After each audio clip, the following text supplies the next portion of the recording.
instead of organic approach, you go for organized encounter. So what's an example of an organized encounter? One would be, for example, the things that we're doing like dating events. You already have 50 plus singles in one room. Before, I was really believing that dating is a numbers game. Like, no matter how beautiful you are, kapag wala namang nakakaalam that you're such an amazing person, diba, paano ka papakasalan? So, kailangan talaga lumabas, kailangan makipagkilala.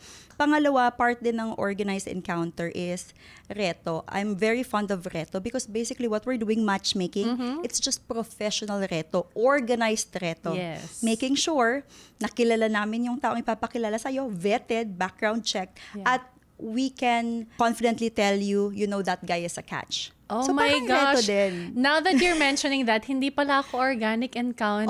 Organized ka din. encounter.